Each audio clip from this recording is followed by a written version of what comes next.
Good evening, this is your host, Mr. Dark, bringing you a series of some of the most terrifying, strange, and true short horror stories of crimes, murders, abductions, and experiences. You're listening to the Dark Side Diaries podcast.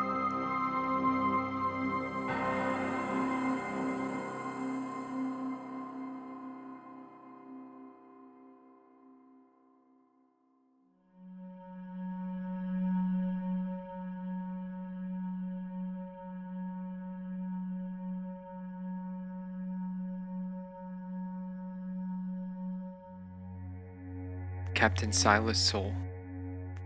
In Denver, Colorado, April 1865, a respected charismatic Union cavalry captain named Silas Soule was murdered in the streets. It would be just over a week after Abraham Lincoln's assassination. At 26 years old, Soule was still a young man, but his murder did not come as a surprise. Soule himself predicted it happening numerous times, including the day before his death. In 1838, Soule was born in Bath, Maine, into a family of abolitionists and raised in a colony with the radical ideals of the time, such as gender and racial equality.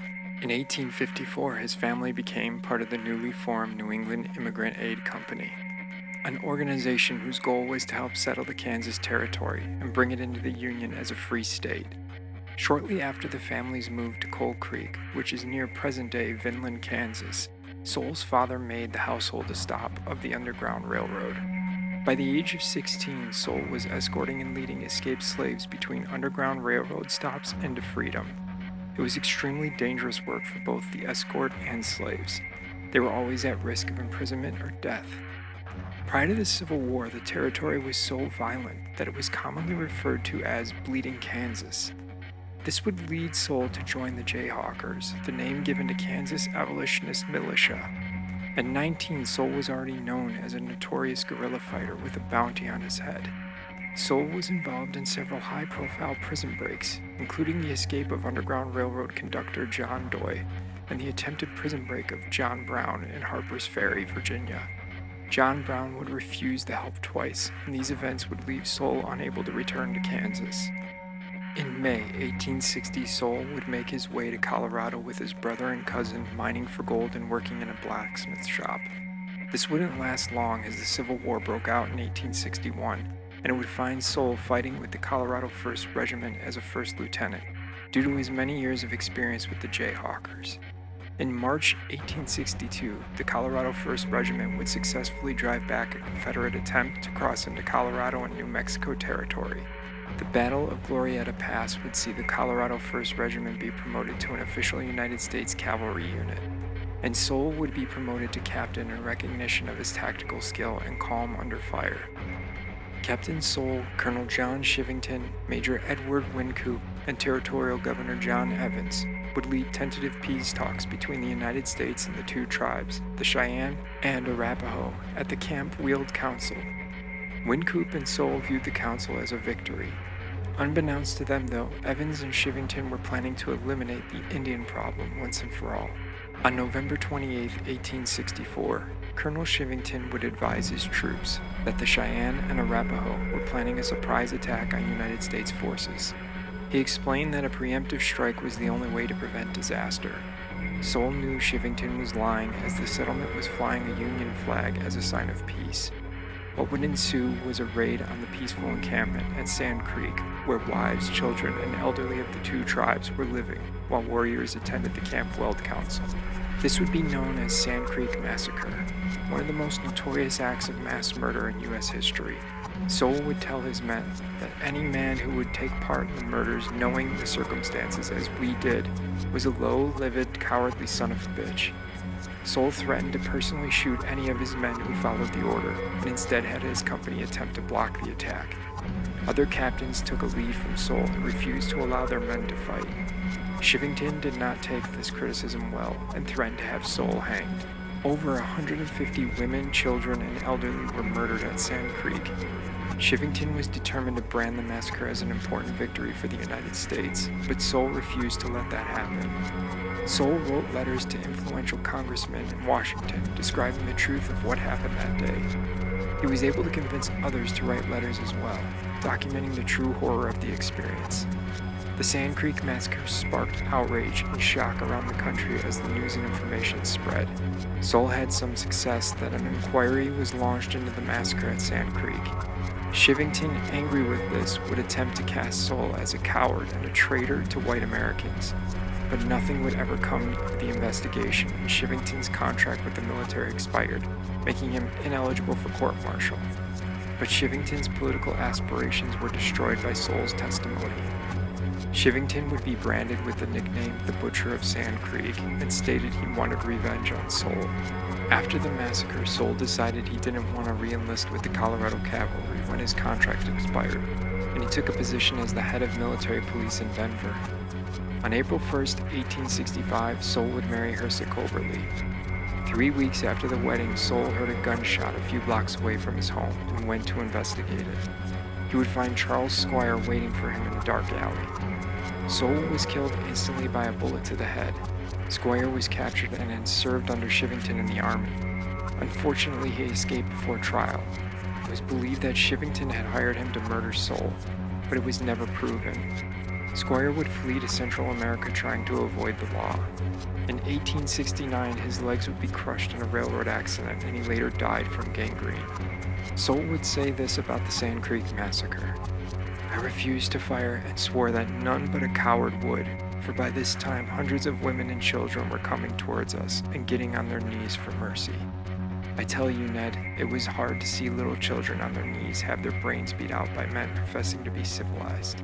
I saw 2 Indians hold one of another's hand, chased until they were exhausted, when they kneeled down and collapsed each other around the neck and were both shot together. They were all scalped, and as high as a half a dozen taken from one head. They were all horribly mutilated. One woman was cut open and a child taken out of her and scalped. Squaws' snatches were cut out for trophies. You would think it impossible for white men to butcher and mutilate human beings as they did here."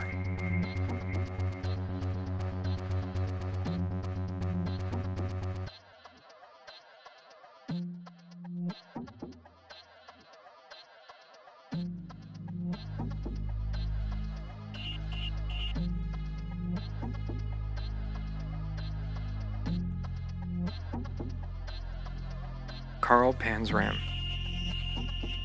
Born in 1891, Carl Panzram's childhood is a thing of horror which would lead to one of the most sadistic and long crime sprees in history.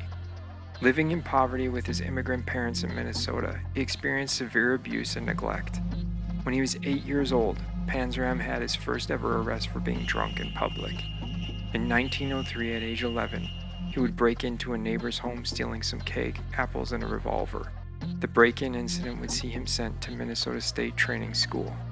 He would say his rage and hate for everything human was intensified because of his time here. While there, the staff members raped him and beat him. He was often tortured and made to dance naked for the staff members. Attendees dubbed this place the paint shop because children from school would leave painted with bruises, bloodied, and broken down. Panzram wrote of the lessons from school as, "I was reformed all right. I had been taught by Christians how to be a hypocrite, and I had learned more about stealing, lying, hating, burning, and killing. I had learned that a boy's penis could be used for something besides to urinate with, and that a rectum could be used for other purposes."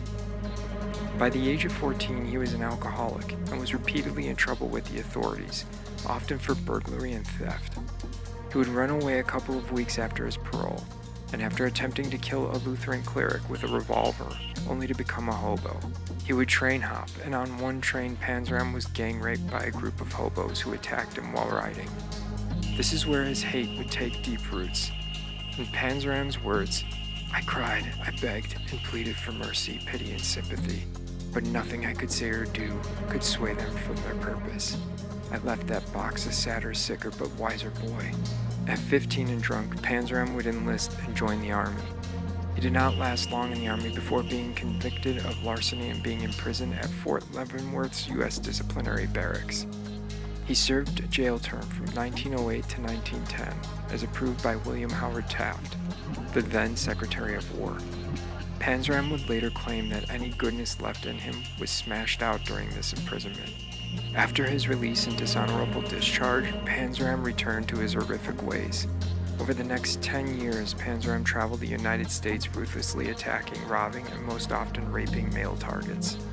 He stole absolutely anything he could get away with, from bottles of booze to yachts, and was caught and imprisoned multiple times. He served time under his own name and various aliases. In his words, Panzram was rage personified, and he used to rape before robbing. Being 6 foot tall and having a large stature gave him an advantage over his victims. Having been exposed to hard labor in most of the prisons he was sentenced in, he had built his physical strength, which became a weapon against the men he raped.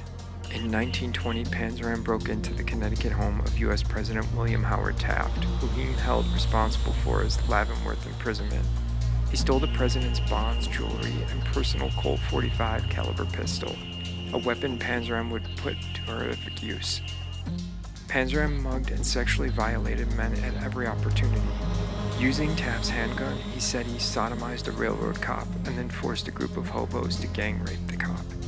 Panzram wrote, "Whenever I met a target that wasn't too rusty looking, I would make him raise his hands and drop his pants. I wasn't very particular either. I rode them old and young, tall and short, white and black. It made no difference to me at all, except that they were human beings." With the money stolen from Taft, Panzram was able to buy a yacht. He would lure sailors away from New York City bars, get them drunk, rape them, and shoot them with Taft's pistol. He dumped their bodies in Long Island Sound and claimed to have killed 10 in all. The murders ended only after he sank his boat near Atlantic City.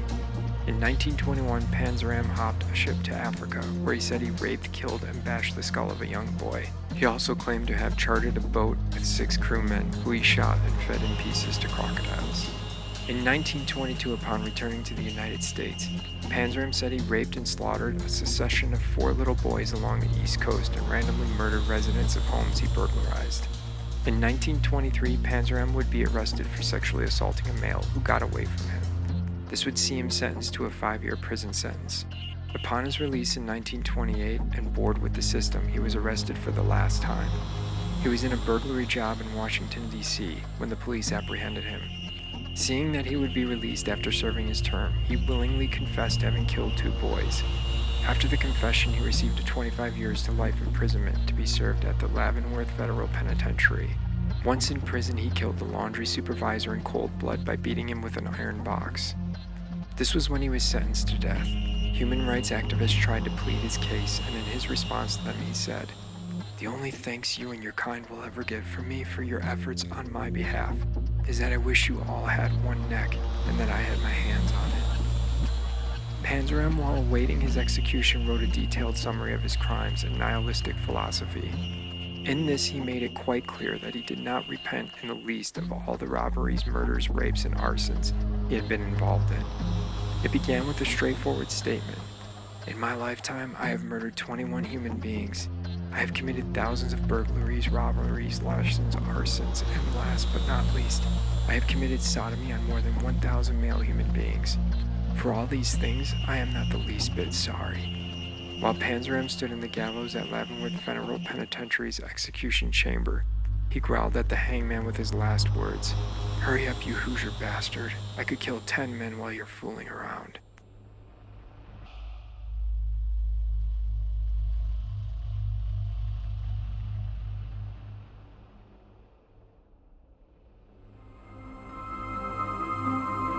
This concludes our episode of the Dark Side Diaries.